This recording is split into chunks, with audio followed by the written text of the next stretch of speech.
So I don't know if it dropped last night or this morning, but it was a pretty crazy thing to open up my email. I don't know if any of you had this experience. And to see that the Anti-Defamation League, the ADL's campus anti-Semitism report cards came out. Wow, it was a doozy. So for those who haven't yet seen it, I would actually encourage you to have a look. The Anti-Defamation League, many people know, sort of tracks anti-Semitism in our world and hate.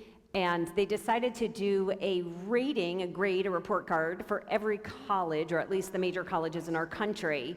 And suffice to say that there were 2 colleges that got A's. Those 2 colleges, everyone think. I feel like Jeannie, I'm gonna look at you. Do you know which ones? Brandeis. That seemed relatively easy. They do have the Brandeis Institute right now fighting anti-Semitism. The second one is Elon. I know, that was like a good thing, right? So I will also say that most of the colleges and universities, there were a few that got B's, like Binghamton, I believe Maryland got a B. Did Maryland get a B or C?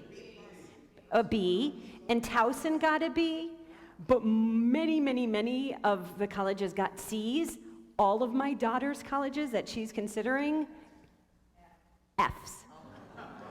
And there were like 1 or 2 that got a D. So this was actually a really interesting and somewhat terrifying thing to see. And there was a whole ranking system of how they actually gave those grades out. Funny enough, I didn't even have a chance to process this fully, but Noah, my daughter, got a whole bunch of emails today from the Hillels on those campuses that got D's and F's, explaining why they got a D and F and why they were worthy of a higher grade. I don't know. I'm not the ADL, but I did think it was fascinating. It also made me feel even prouder of what happened here on Wednesday night. So raise your hand if you happen to be with us on Wednesday night. Okay. I would say, this is from my perspective, it felt like of my 17 years here, I don't know if there was a night that I was more proud. And I would also add to that I think I'm still on like, what I'm calling in my house is like a joy hangover. Like it just felt so good. So the question is like, why did that night feel so good? And I think that partly, selling out our Berman Rubin Sanctuary was a big deal. I don't know if you sell things out when they're free. I can't figure that out. But 1,300 seats, 1,300 RSVPs, and even more so, the people that were there were the majority, probably 65, 70%, were kids. They were teenagers and young 20-somethings, and that was amazing to see. And of course, the content was not so lovely. It was Noah Tishby. She's a social media influencer, and she was talking about anti-Semitism on college campuses to high school kids and to college kids, and also talking about anti-Zionism in our world today, and playing out the details of both why things are the way that they are and how we should respond and what's going on in the world, trying to make sense of it and to equip our teenagers for what's in store for them at these universities, whether they're scoring B's, C's, D's, or F's. They are crazy, crazy days. So let me tell you, though, why the night was so magical to me. One, the idea of gathering teenagers and 20-somethings together and giving them a sense of belonging. Affirming that these are really hard times to be a teenager or a 20-something or a Jew of any age, right? But the battlefields are the fields that they live on. Social media platforms, their schools, and their colleges. And it's not easy. And so when they came together, and there was a DJ playing, and there was like Israeli flags, being shaken and dancing, literal dancing, and an after party in the patio. It felt like what we were celebrating is being a Jew and having a Jewish homeland. And I have to say that given the last 6 months or 189 days, that felt unbelievable, magical, joyful. The Torah portion that we read this week is the portion of Tazria. And in the Torah portion, it's sort of like, do you remember that Shel Silverstein book, Where the Sidewalk Ends? Do you remember that poem? It said, like, I shall not go to school today, said little Peggy Ann McKay. I have the measles and the mumps, a gash, a rash, and purple bumps. Anyone? All right, anyway, I liked the book.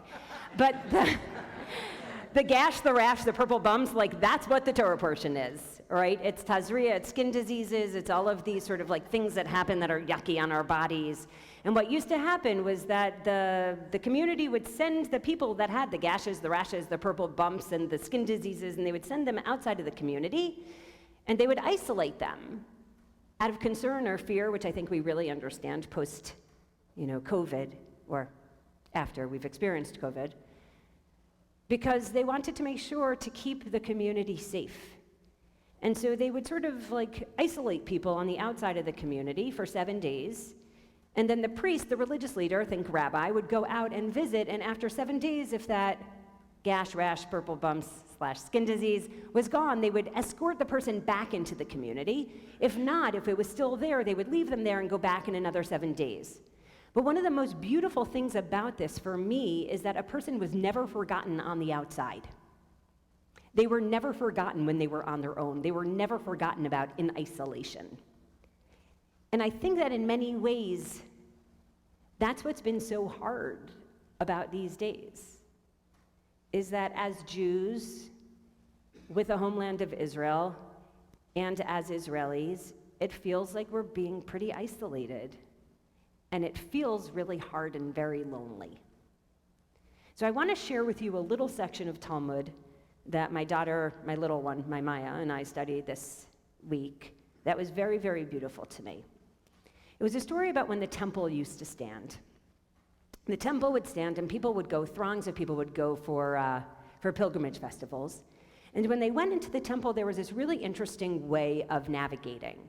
Most of them would enter through a certain gate, and they would always circle clockwise. They would circle to the left. But there were a category or 4 categories of people that were brokenhearted, or people that were sick, or people that had lost something. Is that clockwise or counterclockwise? Yeah. Yes. You knew what I meant. But there were categories of people that were sick, people that were brokenhearted, people that had lost a loved one, people that had lost something that mattered to them. And they would be instructed to go in, and instead of circling the same direction as everyone else, they would circle the opposite way.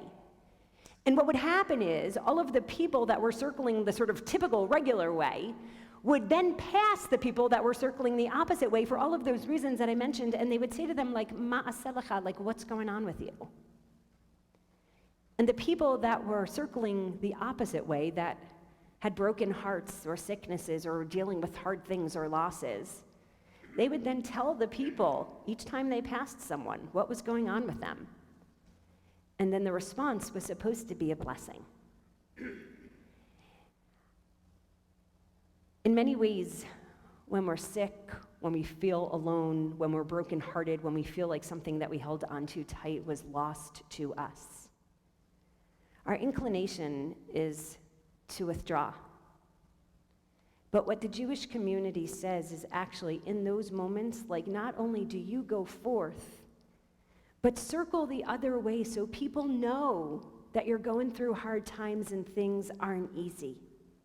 So that people can respond to you and bless you and say, are you okay? What's going on with you? And I think in so many ways what Wednesday night, why it was the highlight of all of my years, is that in many ways what we did was we brought people together and we said, I see you. You probably aren't okay right now, and I don't feel really okay right now, but we are going to get through this because that's what our people do. We've been through hard times before, and we've gotten through them too. And together, we will go forth, we will be strong, and we will endure. So I'm wishing for everyone a Shabbat Shalom, and may we all be blessed to come home to each other again and again and again. Shabbat Shalom.